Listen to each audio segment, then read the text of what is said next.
Este espacio está auspiciado por el Instituto de Promoción de la Carne Vacuna y Miguel ahora integra el Consorcio de Exportadores de Carnes Argentinas del ABC.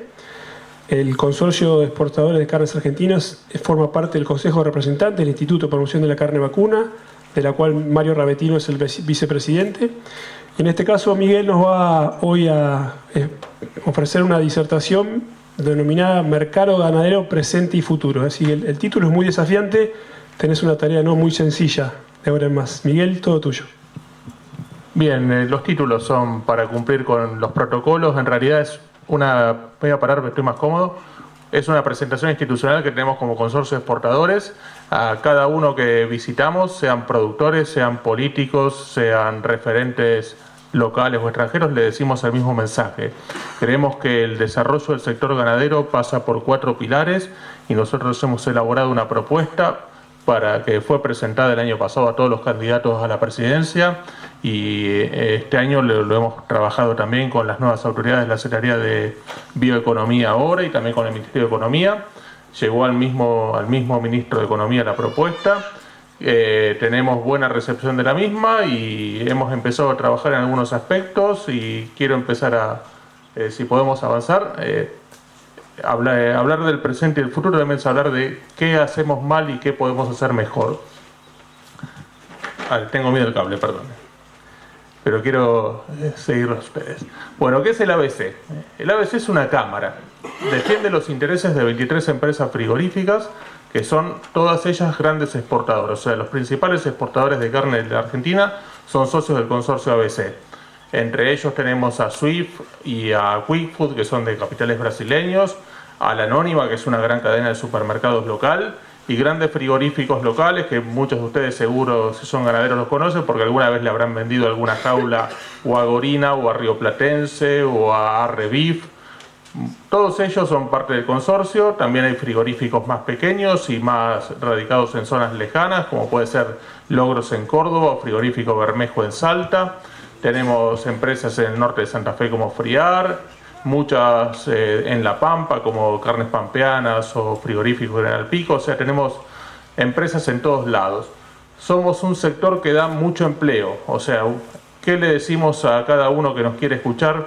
Ustedes tienen un problema de empleo formal en la Argentina. Este sector puede dar empleo inmediatamente porque con una capacitación mínima se puede trabajar en una planta frigorífica. No hace falta ser un ingeniero en sistemas como en el caso de la economía del conocimiento, que por ahí los medios insisten como la solución a largo plazo de la Argentina. No, acá te enseñamos a usar un cuchillo y con que tengas la primaria para leer los carteles de cuidado con esto y cuidado con lo otro, podés trabajar en un frigorífico. Y por eso pensamos de que podríamos generar muchos puestos de trabajo cumpliendo con los 4 pilares para el desarrollo del sector que estamos proponiendo. Además de ser más del 80% de las exportaciones, somos más del 20 o el 25% del consumo. Por ahí, acá en lugares más chicos, más alejados de las grandes ciudades, la costumbre es ir a una carnicería. Lo más probable es que no sea un frigorífico asociado al ABC el que ha provisto esa carne, pero si ustedes alguna vez van a Buenos Aires y van a Carrefour o a Jumbo, van a encontrar cortes envasados al vacío, seguramente procesados por alguna de nuestras empresas asociadas. Todo ese volumen de carne que se vende sale de empresas exportadoras, aunque sea destinado al mercado interno. Hay muchos cortes que depende mucho de la situación del tipo de cambio y cómo esté la demanda. Hoy la verdad está mal la demanda interna y la demanda de los países del exterior, pero en otros momentos teníamos por ahí un dólar malo, pero muy fuerte la demanda interna y era mucho más negocio vender cortes para milanesa, por ejemplo, las nalgas o las cuadradas en el mercado local, que armarlos para exportación. Ustedes le venden un pedazo entero al frigorífico y el frigorífico ve dónde manda cada pedazo, lo destruye todo. Ese animal de 4 patas con cuero, apenas entra a la planta y sale del corral para la playa de faena, le dan un martillazo, le cortan la garganta y en menos de un minuto perdió el cuero.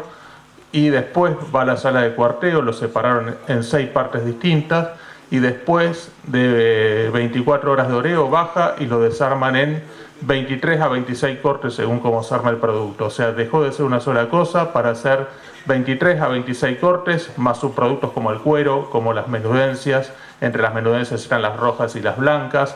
También sacamos la sangre, también sacamos las pezuñas, también sacamos los huesos. Todo termina transformándose en algo y ese es el trabajo agregado del valor del frigorífico. Por eso somos grandes generadores de empleo.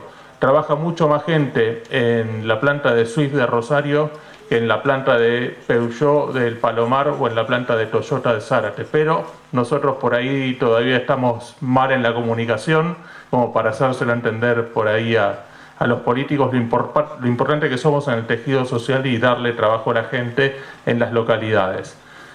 Nosotros entre productos y subproductos hemos exportado en el año 2022 4.200 millones de dólares. Fue un año de buenos precios, el año pasado vino un poquito más flojo y aún con restricciones, pero podemos exportar mucho más. Y podemos ser un importante aportante de divisas al país, pero divisas que generen valor agregado y empleo, no solamente dólares como podría ser algo que está tan de moda hoy como el gas. El gas se saca de la tierra, por supuesto que hay gente alrededor del pozo de gas que con mucha capacidad lo ha hecho, pero no es un trabajo constante como el nuestro. Entonces, nosotros estamos pensando en un plan que nos permita diversificar nuestras exportaciones para incrementarlas. Hoy, ¿qué exportamos? 80% a China, poco valor agregado, la verdad. Nos gustaría hacer un trabajo mucho más desarrollado, más como hacen Estados Unidos, Australia, y alejarnos un poco del modelo de commodity. Para eso son estas reuniones que hemos tenido con las autoridades, las habíamos tenido también con las autoridades anteriores, no es una cosa nueva trabajar con los funcionarios, para la apertura de mercados. ¿Por qué? Porque en Argentina hay muchos mercados a los cuales si los puede tener abiertos de forma sanitaria, pero sin un acceso que les favorezca la operación o que nos agarra en detrimento de otros competidores. ¿Qué significa eso? Que Argentina no tiene... El Mercosur, en realidad no es solo Argentina, es el Mercosur el que está en toda la situación, acuerdos de libre comercio. Entonces, uno de los puntales de la agenda es trabajar con Cancillería para mejorar el acceso a los mercados. ¿Qué hace Australia? ¿Qué hace Chile? Acuerdos de libre comercio con todo el mundo y por eso pagan aranceles muy bajos. Por ejemplo, Australia tiene acceso ilimitado a Estados Unidos con arancel cero ya por un acuerdo de libre comercio. Nosotros tenemos una cuota de apenas 20.000 toneladas y si salimos de esas 20.000 toneladas pagamos un arancel del 26,4%. ¿Qué significa? Si el producto el importador lo paga 5, a los australianos le quedan 5, a nosotros nos queda un poquito menos de 4.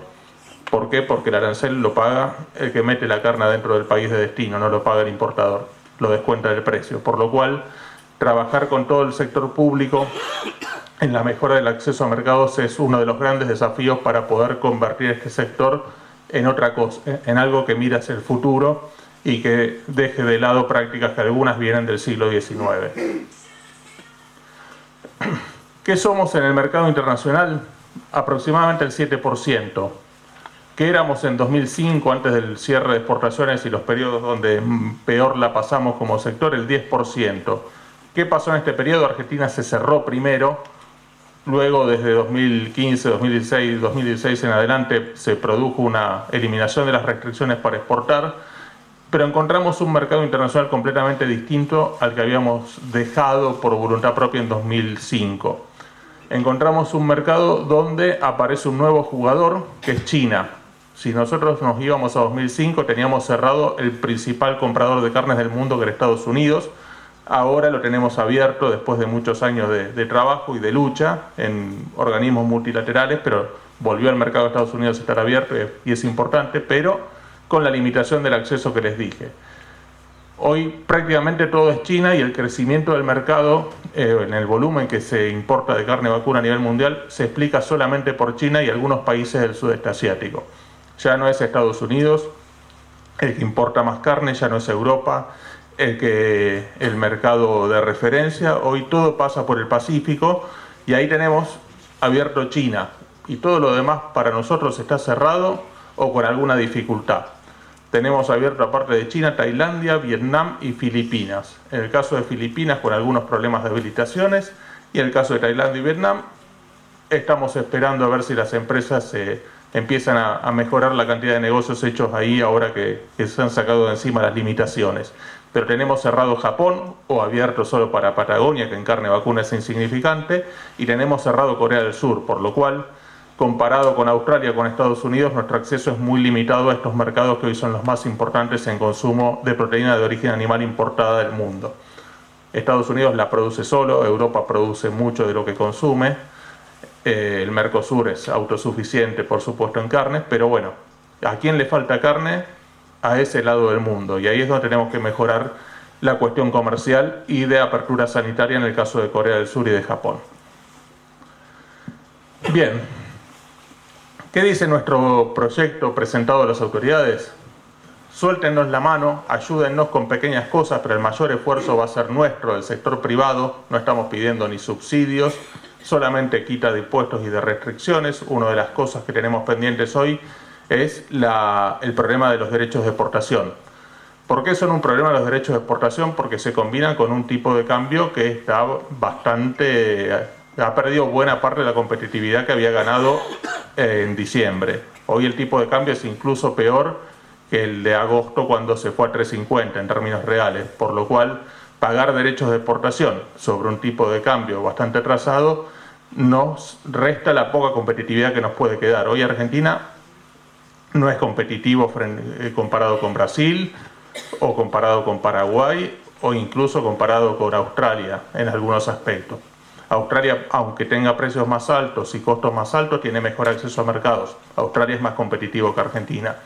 Argentina, si quiere ser competitivo, tiene que trabajar en dotar al sector de una matriz impositiva que busque recaudar sobre la ganancia y no sobre el tipo de cambio, porque con este problema no hay número que dé, porque nosotros tenemos que pagarles a ustedes los productores, y si hay productores acá me imagino que sí, la hacienda en pesos, y nuestros importadores nos están pagando en dólares, pero el dólar que nos pagan es de 820 más o menos, pues tenemos una cuestión bastante compleja de que un 20% va por un tipo de cambio financiero, eso te da un dólar de 900 en lugar de un dólar de 865, mucha diferencia no hay, y a eso le sacamos un 9%, pero esos 820, si lo queremos multiplicar por el precio internacional, tenemos que hablar de 2.600, 2.700 pesos la carne, que es lo que saldría en Brasil y en Uruguay.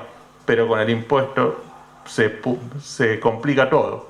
Ese 10% nos saca hoy de competitividad con nuestros vecinos.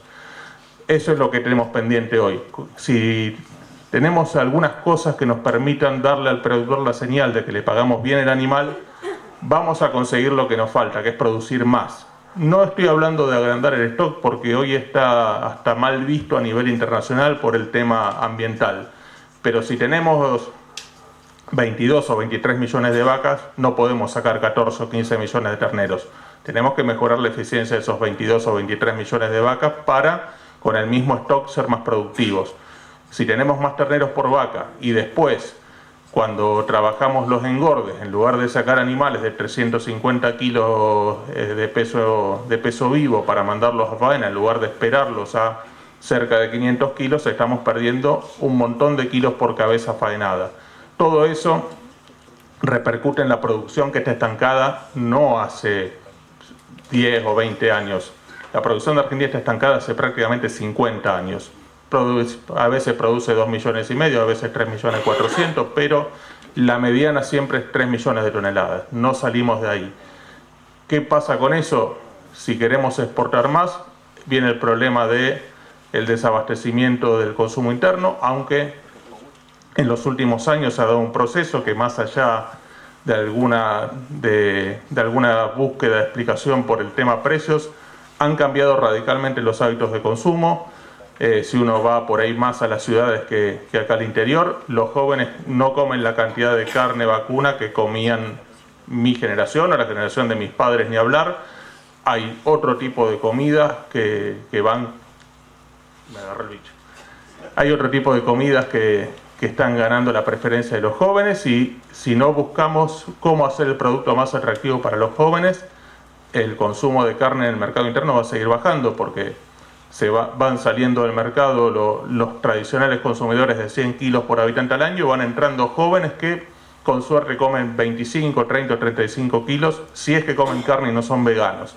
Entonces esa transición hace que, y lo vemos en lo que hacen nuestras empresas, o sea, las empresas que vienen con con gerencia de afuera, están apostando todo al alimento preelaborado y congelado, tipo hamburguesas, pero como la hamburguesa, uno si va a buscar al supermercado, hay un montón de productos a base de carne ya listos para poner en el microondas o un ratito sobre el hornalla y listos para consumir, o sea, que ahorran tiempo de cocción, o sea, lo que vemos como tendencia de mercado es nadie va a estar 2 horas cocinando como por ahí podrían estar mi abuela o esa generación, por lo cual hay muchos productos de carne que hoy van a terminar siendo molidos y procesados por esta vía o directamente servidos en segmentos de muy alta calidad como los restaurantes o los servicios, o sea, se ve cada vez menos la voluntad de estar cocinando largas horas, preparaciones en el hogar por parte de las generaciones más jóvenes. Entonces, toda esta transformación nos obliga a cambiar el negocio radicalmente, o sea, ¿tiene sentido seguir comiendo carne como venimos comiendo hace 100 años o tenemos que cambiar muchas cosas? Si cambiamos todas las cosas que proponemos nosotros, creemos que podemos generar más dólares por exportaciones porque se va a consumir menos carne en el mercado local, pero se va a consumir también de otra forma. Un matadero o un frigorífico ciclo 1 solamente tiene aproximadamente la tercera parte de empleados los empleados tiene un frigorífico de ciclo completo. O sea, si yo meto el animal en un frigorífico grande y en lugar de sacar 2 medias reses saco 26 cortes y todos los subproductos y ahora también lo que les comentaba de productos a base de carne vacuna, tengo entre 3 y 4 veces más empleados que los que tengo en un frigorífico que solamente mata y saca a las 48 horas 2 medias reses. Por lo cual, transformar el negocio genera muchos puestos de trabajo, muchas inversiones porque hay que adecuar las plantas y la clave para una planta no es si tengo una sierra para cortar o una mesa de troceo, es si tengo frío. Y el frío es la clave de este negocio para la seguridad de ustedes, los consumidores, o sea, el que no le da frío a la carne vacuna lo expone a ustedes, a los consumidores y sobre todo a los niños a un montón de enfermedades, básicamente el síndrome hemolítico que hemos visto muchos casos este verano y se deriva de esto, de la mala manipulación de un producto que no está protegido en la salida de planta porque sale como media res desnuda, se cargan camiones de distribución que no quiero poner un número, pero en muchos casos no cumplen la reglamentación sanitaria de transportar el producto a 7 grados o menos, por lo cual ahí aparecen los problemas. Se expone el producto a una temperatura superior a 7 grados, se multiplican las bacterias que están siempre presentes en el producto y aparecen los problemas porque toca una superficie, se manipula con manos que no están correctamente higienizadas, el instrumental de corte en la carnicería no cumple con los estándares de higiene y seguridad que cumplen en un establecimiento industrial y ahí vienen los problemas. Por eso el desafío es completo y apunta a varias dimensiones en este negocio. ¿Dónde vamos a ver empleo? En todo el país. En todo el país hay frigoríficos. ¿Qué tipo de empleo? Ya les comenté, un empleo sin calificaciones, por lo cual mucha gente hoy que necesita pasar un empleo formal y hoy no tiene empleo, puede trabajar en un frigorífico. Lo que necesitamos es que seamos demandantes de mano de obra. Y vamos a ser demandantes de manos de obra transformando integralmente este negocio.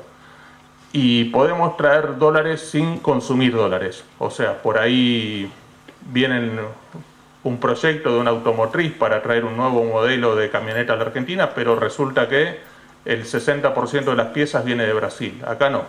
Acá los novillos y las vacas están en la Argentina, por lo cual todo lo que sea incremento de exportaciones son prácticamente a costo cero, no más que algún insumo industrial importado o alguna inversión en maquinarias para la fábrica, pero todo lo que le traigamos de dólares va a ser sin costo de divisas importadas, por lo cual decir que nosotros podemos traer 3.000 millones de dólares más es sin importar más que algunos millones para algún equipamiento como un sistema de enfriamiento en plantas, etc. Bueno, acá son los 4 pilares que un poco fuimos hablando. El primero es el más importante de todos, es eliminar el doble estándar que hay en la cadena y modernizar el consumo. Nosotros seguimos consumiendo en muchos casos en locales pequeños como carnicerías, carne que viene en medias reses, sin ningún valor agregado, con un montón de ineficiencias que les puedo empezar a enumerar, como ¿qué sentido tiene llevar los huesos y la grasa de la planta a la carnicería y que después pase otro camión a juntar los huesos y la grasa de la carnicería para llevarlo a un render de huesos o a un grasero? Ninguno. No tiene por qué ir la grasa y el hueso a la carnicería, porque el consumidor en la carnicería come cortes de carne, no come ni hueso ni grasa.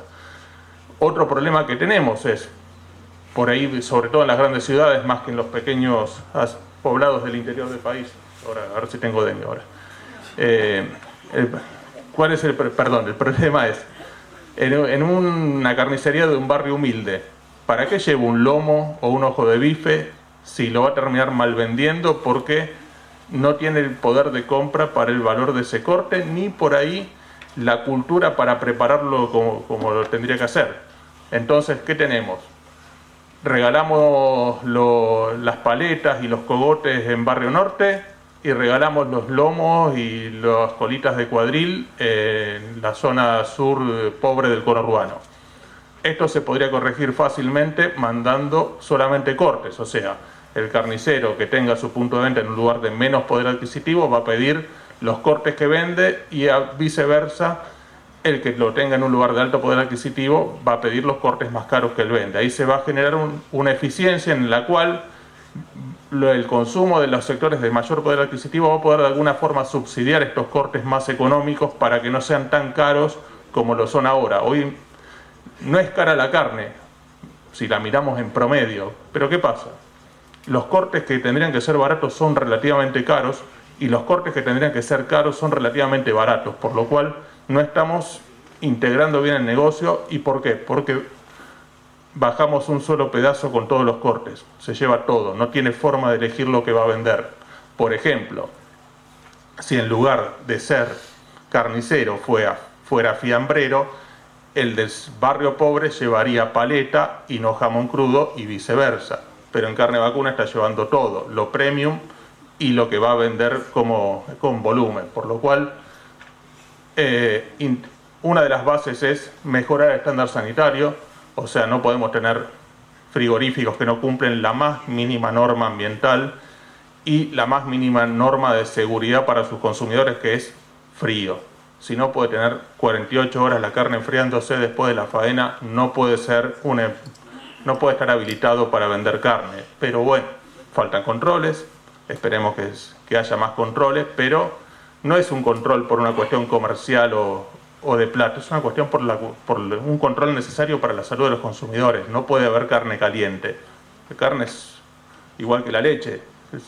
Si no existe la pasteurización, ¿cuánta gente seguiría teniendo problemas de salud por el consumo de leche? Pero bueno, dimos un paso adelante y a nadie se le ocurre ir a comprar leche de la teta de la vaca sin pasteurizar. Ahora compra todos un sachet o una botellita en un lugar donde estén en una heladera refrigerada. Lo mismo queremos para la carne, un producto que sea seguro para los consumidores. Y un producto seguro es un producto envasado al vacío, que viene con el frío desde la planta frigorífica, que es transportada en camiones que garantizan la cadena de frío, y es conservada en el punto de venta en heladeras que garantizan la temperatura. No puede ser la carne caliente, porque ahí aparecen los problemas de salud, sobre todo de los más chicos. Después, pasame así voy desarrollando un poco más. Después, el punto 2, eliminar las restricciones internas. Buena parte de esto se hizo. Teníamos 7 cortes prohibidos. Era una medida más que nada para garantizar el abastecimiento de algunos cortes a menor precio. Nosotros cumplimos con la normativa porque era bastante controlada en aduana, sobre todo, y no se podían exportar asados, no se podían exportar otros cortes del parrillero y tampoco nalgas y cuadradas. ¿Qué pasaba? La normativa era rígida en el sentido de que no contemplaba estacionalidades.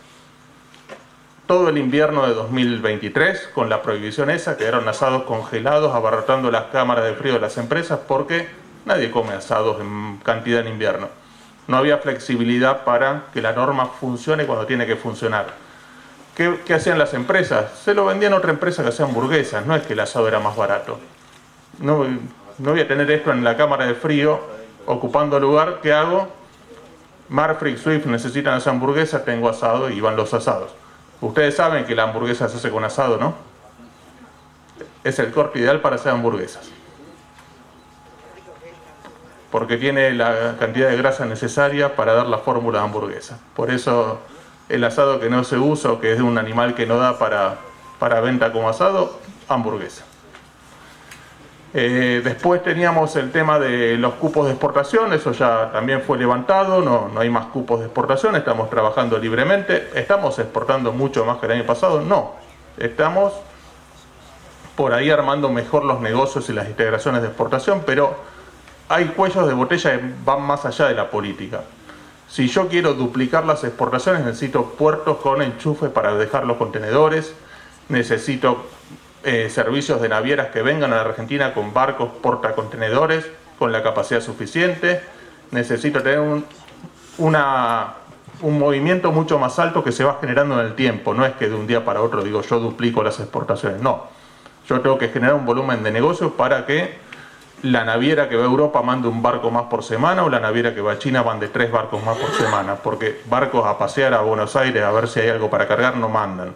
Tenemos que generar nosotros los negocios primero para que ellos, con la garantía de que el barco se va lleno, empiezan a incrementar la oferta de servicios a la Argentina.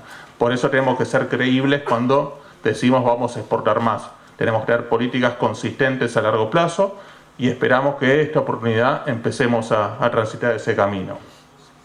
Y después lo que comenté un poquito para arriba de mejora del acceso comercial es una agenda que estamos trabajando con Cancillería y esperemos que empiecen a aparecer acuerdos de libre comercio del Mercosur con otros países y no necesariamente Unión Europea. Tenemos que empezar a trabajar como Mercosur en integrarnos con el mundo. Había pendientes con Canadá, con Corea del Sur. ¿Por qué no? Hay que seguir ese camino. Chile y Australia han ido por ese camino y les ha ido muy bien en sus exportaciones de todo tipo de bienes y servicios. Después el punto 13 es que ustedes produzcan más kilos y más terneros por vaca. Pero esto no es que venga yo y les diga háganlo. Esto depende de que yo como frigorífico pueda venderle al exterior más producto a nuestros consumidores del exterior y también pueda integrar mejor el mercado interno para que nuestros consumidores sean más eficientes cuando compran carne y ese poder de compra llegue a la cadena. Esperemos que la economía argentina se recupere y cuando se recupere se vuelva a consumir más carne y se vuelva a pagar más por un producto premium. Hoy la situación lamentablemente va a un consumo en picada, pero esperemos que en algún momento baje la inflación y esto se empiece a solucionar.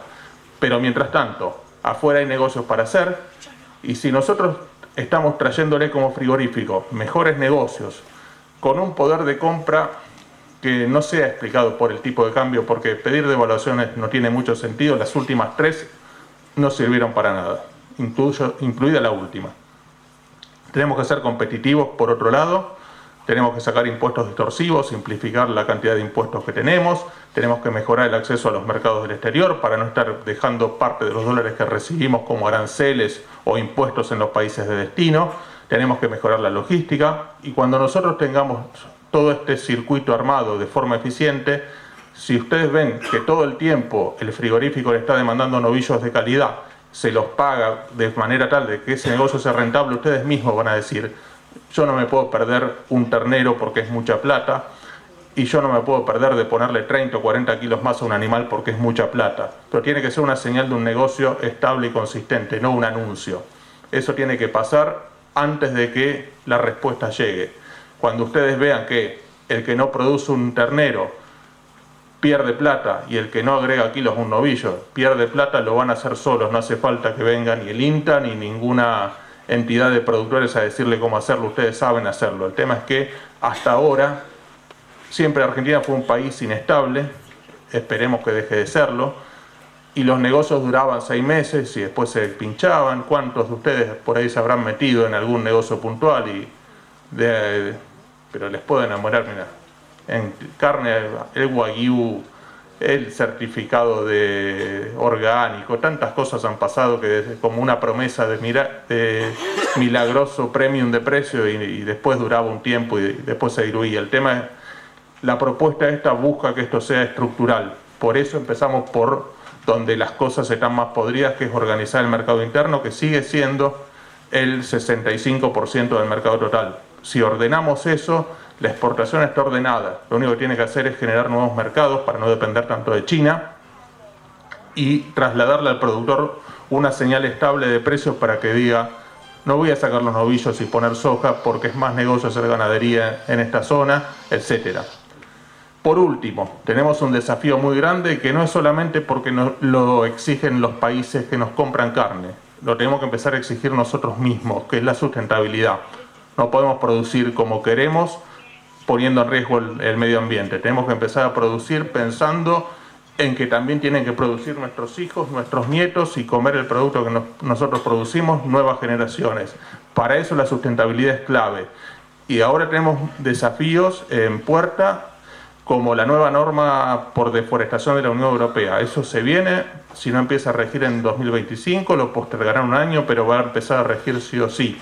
Y aprovecho para agradecerlo porque desde el Consorcio de Exportadores estamos trabajando en un sistema, en un software para poder segregar libre deforestación de campos con problemas, y tenemos a través de la red de seguridad alimentaria muchos técnicos del INTA trabajando en este proyecto, por lo cual aprovecho que estoy en un INTA para agradecer la formación de esos técnicos para que estén capacitados para trabajar en esto.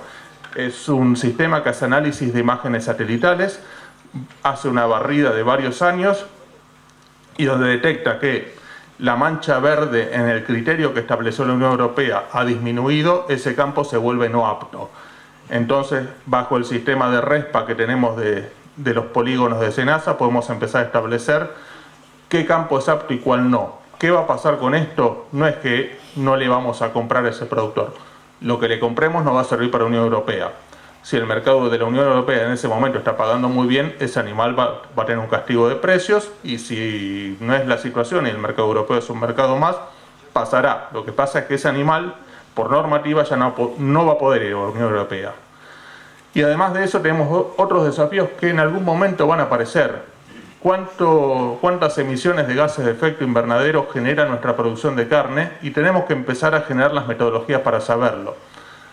Tenemos que armar una base científica para decir, en las condiciones en las cuales se produce en Argentina, las emisiones son X. Una vez que sabemos que las emisiones son X, podemos nosotros como sector, sobre todo a nivel industria, generar las condiciones para mitigarlo.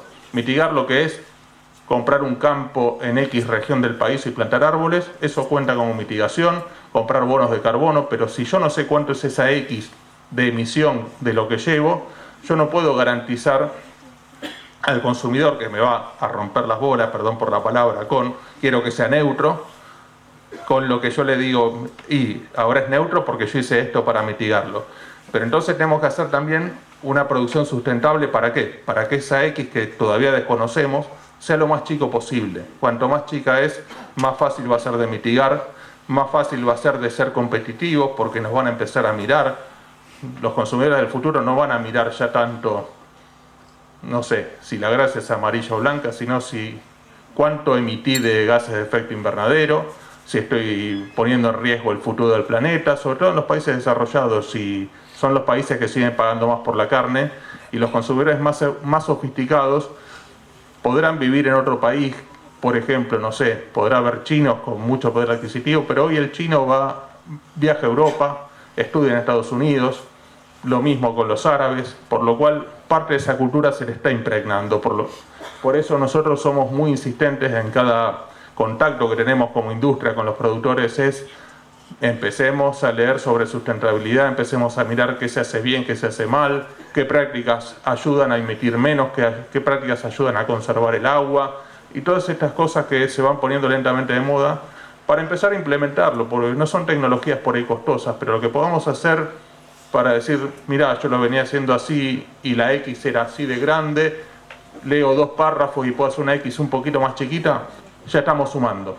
Eso es muy importante pensando en el futuro, porque por ahí el futuro no es, me van a pagar $4 o $3 el novillo, es, ¿me lo van a comprar sí o no? Pues por ahí, si el futuro es, somos todos verdes o ecologistas, si vos emitiste mucho no te lo pagan nada, y si vos sos sustentable, por ahí te lo pagan, y el negocio pase por ahí, por satisfacer las nuevas demandas de los consumidores más que por una rentabilidad del momento. Poné lo que es con animación. Bien. Bueno, y acá ya voy cerrando, pues me estoy comiendo el tiempo. ¿Qué le decimos a los gobiernos? No cierren las exportaciones, porque si miramos la experiencia de los últimos ya 18 años, cuando las exportaciones estuvieron cerradas, el precio de la carne vacuna al consumidor aumentó por encima de la inflación. ¿Por qué? Pues se faena menos, cae el nivel de actividad con exportaciones cerradas. Cerradas o limitadas, no, cerradas se tuvieron muy poco tiempo, con algún tipo de limitación. En esos periodos las empresas exportadoras faenan menos. ¿Y qué pasa?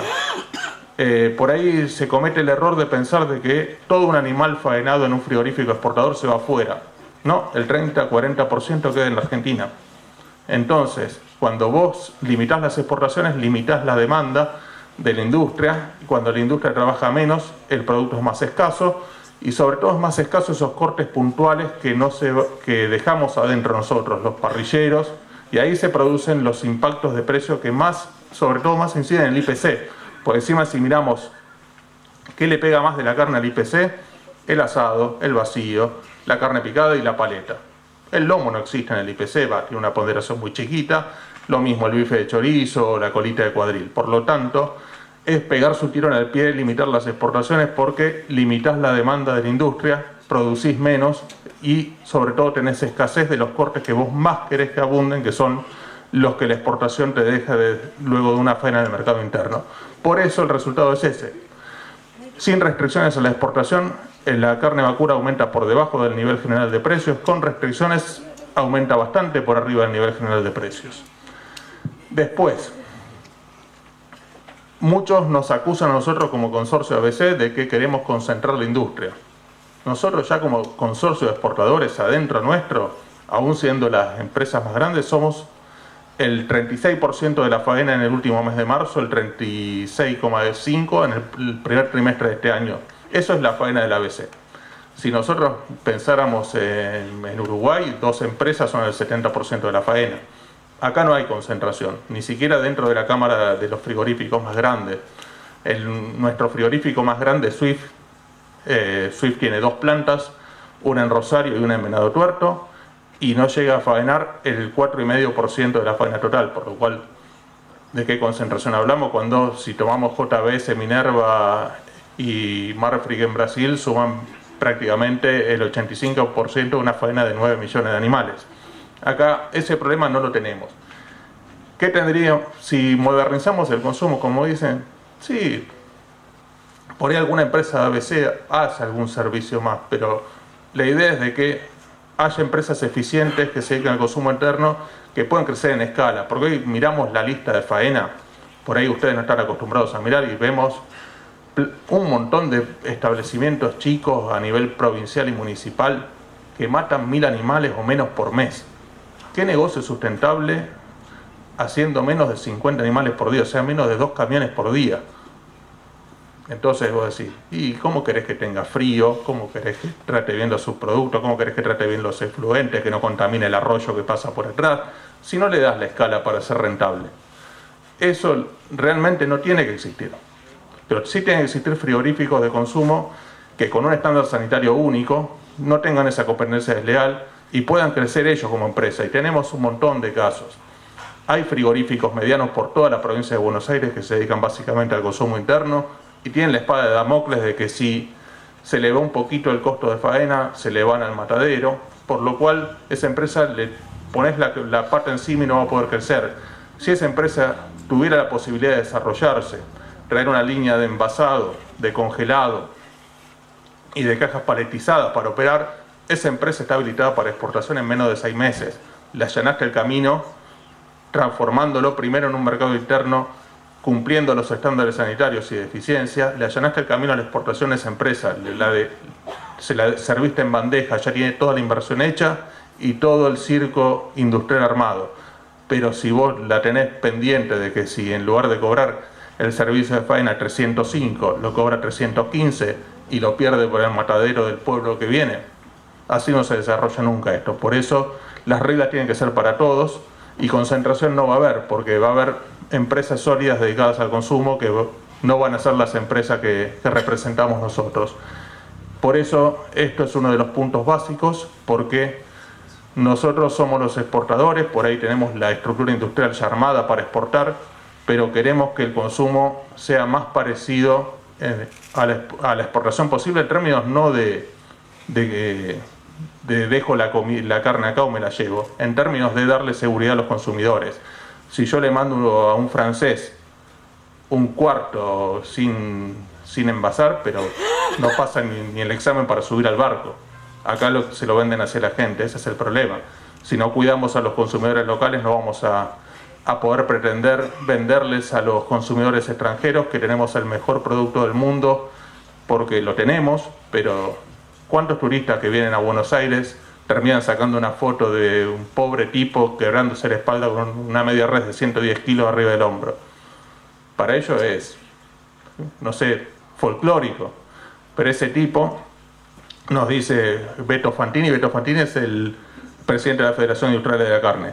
Esos tipos a los 40, 45 años están jubilados por incapacidad. Lo que hacen es cargarle todos los días 4 o 5 de esas medias reses de 100, 110 kilos. Terminemos con eso, pues el problema no solamente termina en los consumidores, sino en los hombros de muchos trabajadores de la carne que están obligados a hacer eso porque nadie controla, eso no se puede hacer. Hay legislación que protege a los trabajadores que dice no pueden cargar más de 32 kilos, pero si no hacemos cumplir las normas, no vamos a poder ser un país confiable. Si no somos confiables, no vamos a poder tener acuerdos de libre comercio donde nuestra contraparte nos crea. Y si no hacemos las cosas bien, no vamos a poder desarrollar a ustedes mediante una señal de un negocio rentable a largo plazo para que ustedes hagan lo que tienen que hacer como productores, que es mejorar los índices de preñez, levantar los pesos de faena en el engorde de los animales, producir más carne para consumidores locales, para consumidores extranjeros, pero con eficiencia.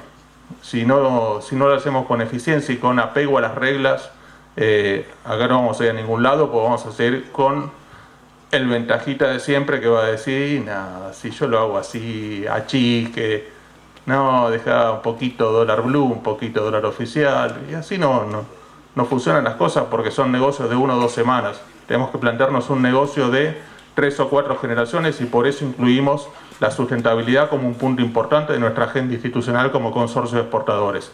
Queremos venderle al mundo una carne producida por una industria sana, que cumple con las normativas, que está dispuesta a competir en el mundo, que quiere que le saquen los impuestos que son distorsivos, pero que quiere pagar más impuestos porque nosotros con lo que estamos proponiendo vamos a pagar 900 millones de dólares más de impuestos, pero ¿qué impuestos? IVA, impuesto a las ganancias y tasas de estadística de comercio exterior. No queremos pagar derechos de exportación que nos distorsionan las cuentas frente a nuestros competidores, ni queremos pagar impuestos distorsivos, algunos como ingresos brutos que nos afectan a nosotros un poquito menos, pero en el sentido de que los reintegros de exportación están bastante demorados y terminás pagándolo de esa forma porque cuando te lo devuelven la inflación hizo su trabajo y es prácticamente nada, por lo cual hay muchas cuestiones que vienen del desorden macroeconómico que esperemos se resuelvan y mucho desorden en la cadena que lo tenemos que resolver nosotros. No tenemos que pedirle ni a Massa en su momento, o Alberto Fernández, perdón, ni a Milei ahora que lo resuelvan. Hay cosas que las tenemos que resolver nosotros y el compromiso de las autoridades tiene que ser con el cumplimiento de la normativa y el castigo en caso de incumplimiento, nada más que eso, porque el que tiene que hacer el trabajo serio y a largo plazo es el sector privado y hace mucho tiempo que no todos lo estamos haciendo como corresponde. Muchas gracias.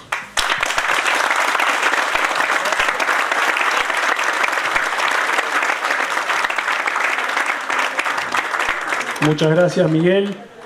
Bueno, mientras abrimos un espacio para preguntas para Miguel, le voy a hacer una antes que levanten la mano. Se me ocurren varias, pero bueno, vos planteaste una hipótesis de crecimiento del 30% de la producción, que con destino a exportación. Y la pregunta va orientada a lo siguiente: ¿qué escenario te imaginas? ¿Un escenario en el que la Argentina desarrolle un sistema de tipificación, que la industria frigorífica premie por calidad de carne y no venda el novillo como un commodity? ¿O un sistema o un formato en el que la Argentina incremente los indicadores de eficiencia y mejore la productividad del rodeo que tiene hoy actualmente? ¿O un sistema en el que crece como hizo Brasil, que triplicó el stock pero mantiene bajos niveles de eficiencia y a pesar de eso triplicó la exportación. ¿Cuál escenario te imaginas en el corto plazo? Bien, más allá del escenario que me imagino, porque estamos en un momento de transición, pero hay cosas que se vienen. Y el modelo, si vos me pedís un modelo, mi modelo no es Brasil, mi modelo es Australia. Mi modelo es de la eficiencia y de animarnos a usar más los granos. No es mala palabra el feedlot. El feedlot es la solución para la producción de carne en el futuro, porque además nos va a ayudar a medir y también a bajar un poco el tema de emisiones de efecto invernadero. No es mala palabra.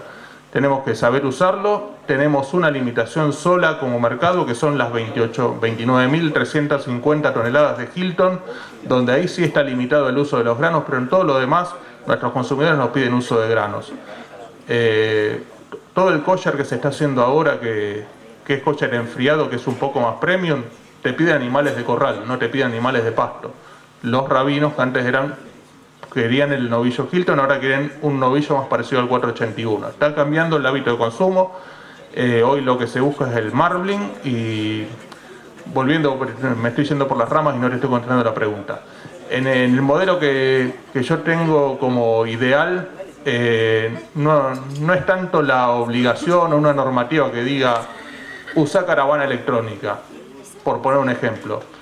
Pero si vos ves que manejás mucho más fácil la información del manejo de tu rodeo y que el mercado te paga un precio que te permite a vos hacer inversiones, y para eso el tema de ordenamiento impositivo, que no es pagar menos, es pagar más simple, no es menos. Es 1, 2, 3 impuestos, no. Impuesto A, se le salió la herradura al caballo. Eso no puede ir más. Con un sistema impositivo simple las inversiones vienen solas, y si las inversiones son eficientes, todos los productores van a querer poner una caravana electrónica para poder tener la información en tiempo real, como lo que mostró el chico que habló antes que hablé yo. Eso es el futuro. Como ya nadie va a la oficina del correo a mandar un telegrama, ahora agarramos el teléfono y mandamos un WhatsApp. Lo mismo va a pasar en ganadería.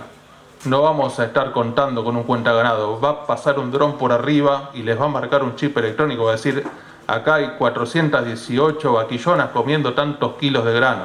Ese es el futuro y tenemos que estar preparados para eso, y para ese futuro el camino es la parte intensiva.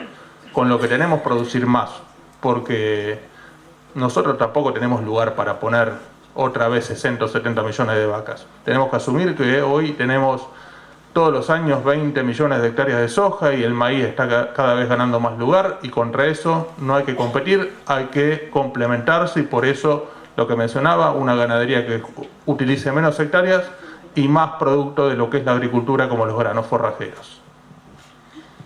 Bien, muchas gracias, Miguel. Si hay alguna pregunta para hacer, ahí tenemos una.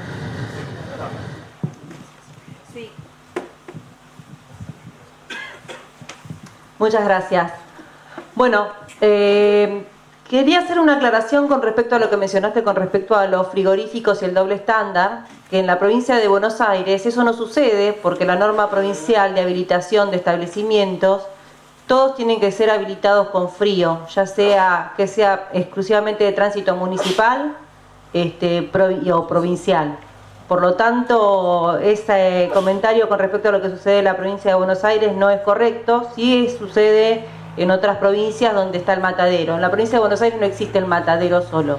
La ley provincial de carne no lo permite y nosotros no habilitamos. O sea, por eso la política del Ministerio de Desarrollo Agrario y del gobierno de Axel Kicillof fue generar establecimientos frigoríficos de pequeña escala de gestión municipal, que permita reducir los costos de transporte, los costos que van incorporados al consumo cuando los productores tienen que hacer 200, 300 kilómetros para llevar a faenar sus animales para después volver a venderlos a la localidad, ¿sí?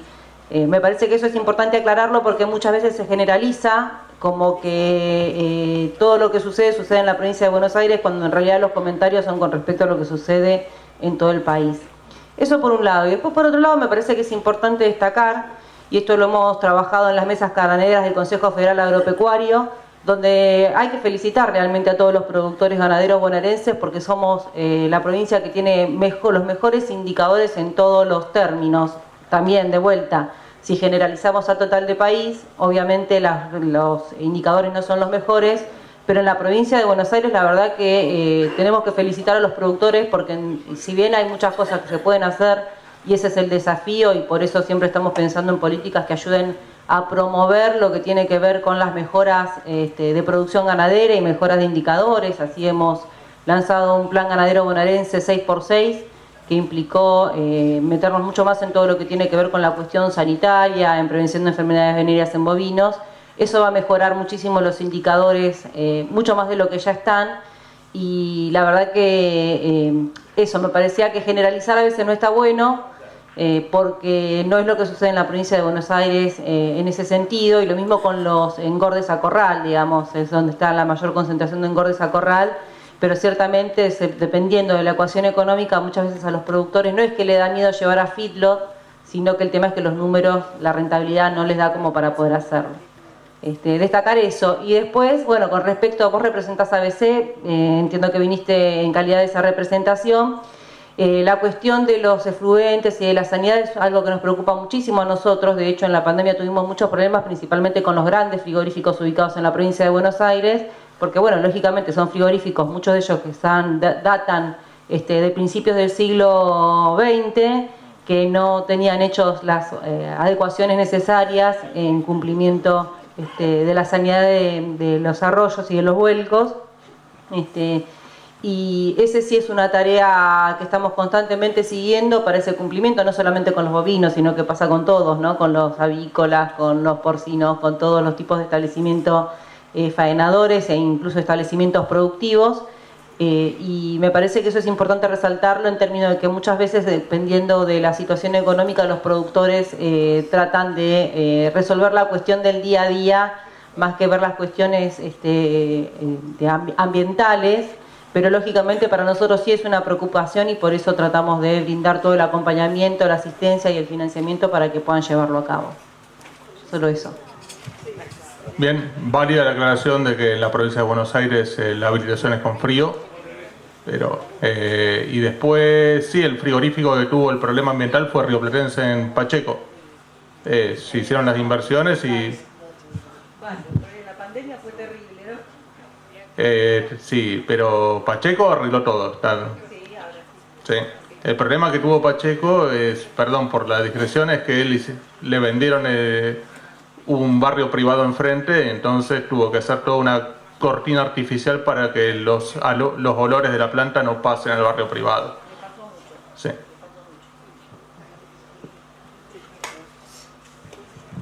Bueno, si no hay más preguntas, los despedimos a Miguel con un aplauso y le agradecemos la participación.